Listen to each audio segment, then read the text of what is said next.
40 आदमी 4 मीटर ऊंची दीवार 15 दिन में बना सकते हैं, वैसे ही 5 मीटर ऊंची दीवार को 6 दिनों में बनाने के लिए कितने आदमियों की आवश्यकता होगी। देखिए बहुत आसान क्वेश्चन है।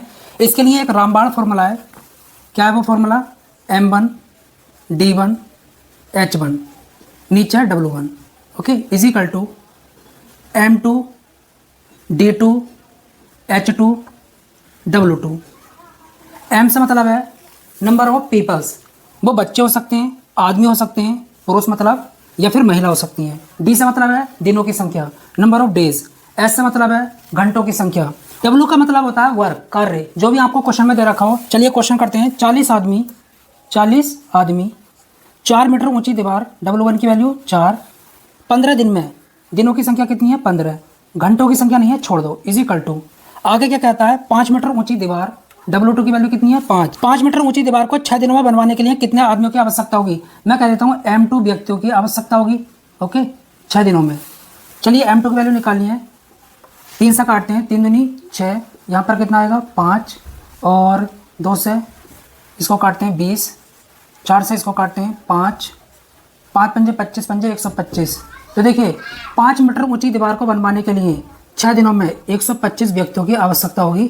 तो ऑप्शन यहाँ पर सी बिल्कुल करेक्ट जाता है। जो क्वेश्चन है मोस्ट इंपोर्टेंट क्वेश्चन है। किस तरीके से होगा? एक परीक्षा में कुल 65% विद्यार्थी उत्तीर्ण हुए, यदि अनुत्तीर्ण विद्यार्थियों की संख्या 420 है तो विद्यार्थियों की कुल संख्या कितनी थी? मैं ये कह देता हूँ परीक्षा में ओवरऑल 100% विद्यार्थी थे। कितने? 100%। अगर 65% विद्यार्थी उत्तीर्ण होते हैं तो कितने अनुत्तीर्ण हुए होंगे? 35%। फेल कितने हुए? 35%, ओके। और 35% की वैल्यू कितनी दे रखी है? 420। 1% की वैल्यू क्या होगी? देखिए 35 नीचे जाएगा तो 420 डिवाइड में कितना? 35।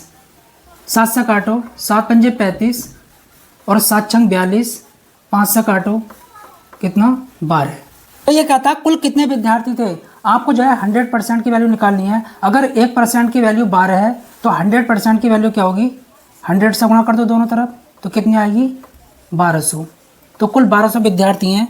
ऑप्शन सी आपका बिल्कुल करेक्ट जाता है। देखिए ये जो क्वेश्चन है मोस्ट इंपॉर्टेंट क्वेश्चन है। राम के पिता की आयु उसकी आयु की 3 गुना है। ऐसे क्वेश्चन को हम सेकंड्स में कर सकते हैं। मैं ये कह देता हूँ पापा की आयु x वर्ष है और राम की आयु y वर्ष है। यहाँ पर 2 इक्वेशन बनेंगी। पहली किस तरीके से बनाते हैं? देखिए x बराबर y लिखो इस तरीके से। पहली लाइन को पढ़ो, राम के पिता की आयु उसकी आयु की 3 गुना है। ये 3 गुना है। बैलेंस करने के लिए यहाँ पर 3 से गुणा करो। अब ये दोनों बराबर हो गए, ओके। आगे क्या कहता है? 9 वर्ष पहले। दूसरी कंडीशन, दूसरी इक्वेशन यहाँ से बनेगी। 9 वर्ष पहले। 9 वर्ष पहले का मतलब है दोनों में से 9 घटा दो। अगर बाद होता तो जोड़ते, तो यहाँ पर 9 घटाओ और यहाँ पर भी 9, ओके। क्या कहता है? राम के पिता की आयु उसकी आयु की 6 गुना थी। ये 6 गुना थी, तो यहाँ पर जो है बैलेंस करो 6 से गुणा करके, ओके, इस तरीके से। जिसमें कहता है उसमें गुणा मत करो, दूसरे वाले में करो, तो आपकी जो इक्वेशन है बैलेंस हो जाती है। Left hand side right hand side के बराबर हो जाती है। चलिए x माइनस 9 बराबर 6y माइनस 6 9 54, इस तरीके से। अब यहाँ पर x की वैल्यू कितनी है? 3y। यहाँ पर पुट करो 3y minus 9 is equal to 6y minus का 54, ओके। इसको इधर लेकर आओ तो 3y minus 6y is equal to minus 54, और ये इधर आएगा तो प्लस का 9, इस तरीके से। यहाँ पर माइनस का 3y is equal to minus का 45, इससे ये चला जाएगा, और 15 तिया 45। तो ऑप्शन बी आपका बिल्कुल करेक्ट जाता है। राम की आयु 15 वर्ष है। 2 पाइप एक टंकी को क्रम से 15 और 12 घंटे में भर सकते हैं, जबकि एक तीसरा पाइप इसे 20 घंटे में खाली कर सकता है। यदि टंकी खाली है तथा तीनों पाइपों को एक साथ खोल दिया जाता है तो टंकी कितने समय में भर जाएगी? कैसा करना होगा? देखिए यहाँ पर 3 पाइप हैं, पाइप ए, पाइप बी और पाइप सी। ये दोनों टंकी को भर रहे हैं और ये खाली कर रहे हैं। पाइप ए टंकी को 15 घंटे में भर सकता है, पाइप बी 12 घंटे में, और पाइप सी 20 घंटे में खाली कर सकता है, ओके। अब यहाँ पर ये देखेंगे टंकी की कैपेसिटी क्या है, टंकी कितने लीटर की है। जो ये आपका घंटे दे रखे हैं इनका एलसीएम लो, 15, 12 और 20 का एलसीएम 60। जो ये एलसीएम होता है इसी को कहते हैं टोटल वर्क। टंकी की कैपेसिटी, टंकी 60 लीटर की है। कितने की? 60 लीटर की, ओके, एलसीएम, ओके। अब यहाँ पर ये देखेंगे पाइप ए 1 घंटे में कितने लीटर पानी भर रहा है। 60 को 15 से डिवाइड करो, 15 चौका 60, तो पाइप ए 1 घंटे में 4 लीटर पानी भर रहा है। इसकी कैपेसिटी देखते हैं, 60 को 12 से डिवाइड करो, कितना आएगा 5। अब यहाँ पर ये देखेंगे पाइप सी 1 घंटे में कितने लीटर पानी खाली कर रहा है टंकी से। चलिए 60 को 20 से डिवाइड करो, कितना आएगा 3 लीटर पानी बाहर निकल रहा है 1 घंटे में। अब यहाँ पर ये देख लेते हैं 1 घंटे में ओवरऑल कितना पानी भरा जा रहा है। ये दोनों भर रहे हैं और ये खाली कर रहा है। 5 4 9 और 3 घटा लो तो ओवरऑल 1 घंटे में 6 लीटर पानी भरा जा रहा है।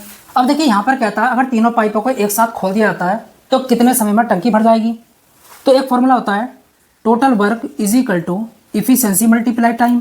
टोटल वर्क कितना है 60, इतना ही तो पानी भरना है।